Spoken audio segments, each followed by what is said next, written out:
আচার খেতে পছন্দ করে না এমন মানুষ কিন্তু খুব কমই রয়েছে। আজকে আমি তৈরি করে দেখাবো সজনে ডাঁটার খুব লোভনীয় একটা আচারের রেসিপি। আচার তো অনেক খেয়েছেন, সজনে ডাঁটার আচার কি কখনো খেয়েছেন? খুব সহজ রেসিপিতে রেসিপিটা শেয়ার করছি, আশা করছি ভালো লাগবে। এর জন্য এখানে সজনে ডাঁটাগুলোকে আমি খুব ভালোভাবে লম্বা লম্বা করে কেটে নিয়েছি। তারপর এখানে আমি কিছুটা তেঁতুল নিয়ে তারপর হাফ কাপ পরিমাণ ভিনেগার দিয়ে এটাকে খুব ভালোভাবে ভিজিয়ে রাখছি। যেহেতু আচার তৈরি করব, এর জন্য তো মশলা তৈরি করতে হবে। চুলায় ফ্রাই প্যান বসিয়ে 1 চা চামচ আস্ত জিরা, 1 চা চামচ মৌরি, 1 চা চামচ ধনিয়া, 1 চা চামচ কালো সরিষা, তারপর দিয়ে দিচ্ছি হাফ চা চামচ পরিমাণ মেথি, হাফ চা চামচ পরিমাণ কালো গোলমরিচ, কয়েকটির মতো লবঙ্গ, আর দিয়ে দিয়েছি 3টি শুকনো মরিচ। এবারে সবগুলো উপকরণকে খুব ভালোভাবে ভেজে নিতে হবে। আমি ঠিক কিভাবে এই কাজটা করছি আপনারা যদি একটু লক্ষ্য করেন তাহলে বুঝতে পারবেন। আর অবশ্যই কিন্তু আচারের এই সিক্রেট মশলাটা তৈরি করে নিতে হবে, তাহলেই কিন্তু আচারের আসল স্বাদ পাবেন। এবার এটাকে খুব ভালোভাবে ব্লেন্ডারে ব্লেন্ড করে নিচ্ছি। তারপর আরেকটি পাত্রে পর্যাপ্ত পরিমাণ পানি দিয়ে পানিটাকে খুব ভালোভাবে ফুটিয়ে নিয়েছি। তারপর পানির ওপরে আমি একটা ঝাঁঝরি বসিয়ে দিয়েছি। সেখানে আমি কেটে রাখা সজনে ডাঁটাগুলো দিয়ে ঢাকনা দিয়ে ঢেকে 15 থেকে 20 মিনিট খুব ভালোভাবে ভাপিয়ে নেব। দেখুন আমি 20 মিনিট পরে ফিরে এসেছি। আর দেখুন সজনে ডাঁটার কালারটাও কিন্তু চেঞ্জ হয়ে এসেছে। আর মাঝে কিন্তু কয়েকবার ঢাকনা খুলে এটাকে আমি উল্টে পাল্টে প্রায় 80% মতো সিদ্ধ করে নিয়েছি। এবার এটাকে চুলা থেকে নামিয়ে নিচ্ছি।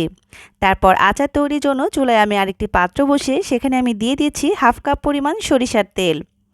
তেলটা কিছুটা গরম হয়ে আসলে এখানে আমি অ্যাড করে দিচ্ছি 1 টেবিল চামচের মতো রসুন কুচি।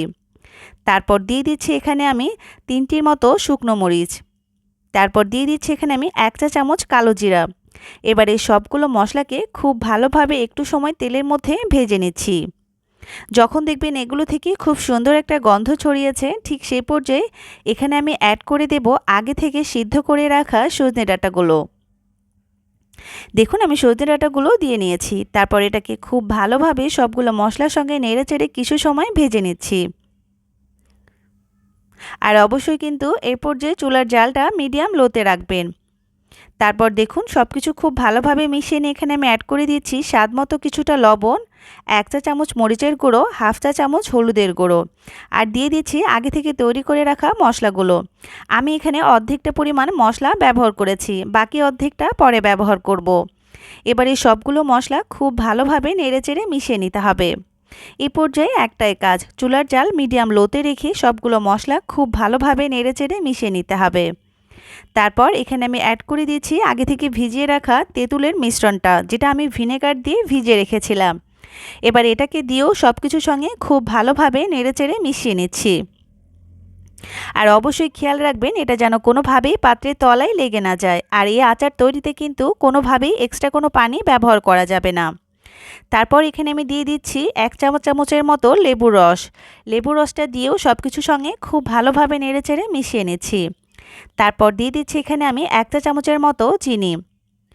এবার চিনিটাকেও সব কিছুর সঙ্গে খুব ভালোভাবে নেড়েচেড়ে মিশিয়ে নিচ্ছি। যখন দেখবেন সবগুলো উপকরণ খুব ভালোভাবে মিশিয়ে নেওয়া হয়ে গেছে, তাহলে বুঝতে হবে আচারটা তৈরি হয়ে গেছে। আর ঠিক এই পর্যায়ে এখানে আমি অ্যাড করে দিচ্ছি আগে থেকে যে মশলাগুলো রেখেছিলাম, বাকি মশলাটাও এখানে আমি অ্যাড করে দিলাম। আচার তৈরি শেষে যখন এই মশলাটা অ্যাড করবেন তখন এটা থেকে খুব সুন্দর একটা সুঘ্রাণ আসবে। সব কিছু খুব ভালোভাবে মিশিয়ে নিলে তৈরি হয়ে গেছে ভীষণই মজাদার আর ইউনিক একটা আচারের রেসিপি। আশা করছি আমার আজকের এই সহজ, ইউনিক এবং ভীষণ মজাদার সজনে ডাঁটার আচারের রেসিপিটা আপনাদের কাছে ভালো লেগেছে। এটাকে নামিয়ে গরম গরম সাদা ভাত অথবা খিচুড়ির সাথে কিন্তু পরিবেশন করে খেতে পারেন। খেতে মাশাআল্লাহ অসাধারণ লাগে। আল্লাহ হাফেজ।